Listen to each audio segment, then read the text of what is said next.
Wow! Ito ang IKEA Festival Center, Dubai.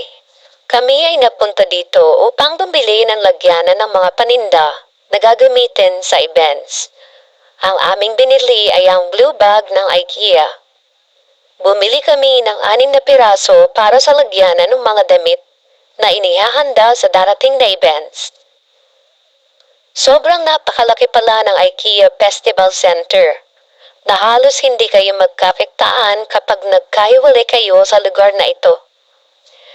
Nakikita niyo ba ang lahat ng mga nakadisplay sa likod ko?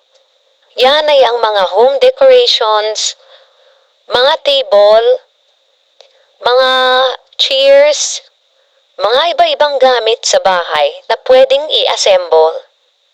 Kaya kung gusto niyo mamili ng gamit sa bahay, punta lang kayo sa IKEA. Marami silang branches sa UAE at isa na nga itong IKEA sa Festival Center. Meron din silang mga outdoor furnitures, mga iba-ibang klase ng rugs, meron pang sala, meron pang kwarto para sa kitchen, at meron ding mga gamit sa kusina, kawali, kaldero, plato, mga platong babasagin, mga baso, mga kutsara, sandok, tinidor, lahat-lahat na dito makikita ninyo sa IKEA. At mga gamit din sa kwarto katulad ng mga blanket na ginagamit para sa pagtulog, mga bedsheet, mga unan, mga iba-ibang curtain din na pwede mong gamitin sa kwarto, sa kitchen, at sa sala. Tara, ipapakita ko sa inyo, samahan niyo ko sa ating IKEA dito sa Dubai.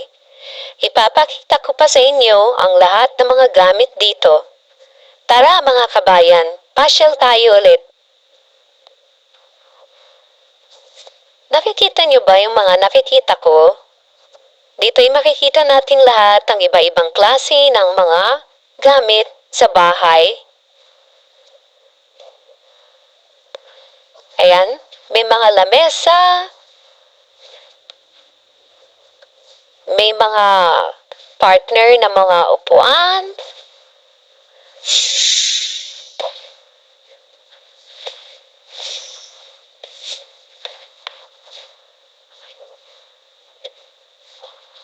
ayan, napakaganda lahat ng mga gamit, wala ka nang maitutulak, kabigin.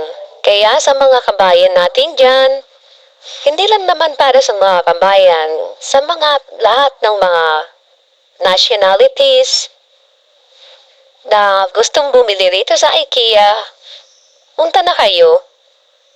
Dahil dito ay mabibili ninyo lahat ng gusto ninyo. Makikita nyo lahat ng iba-ibang klaseng furnitures, appliances. Kaya tara na mga kabayan, pasyal na kayo sa IKEA Festival Center.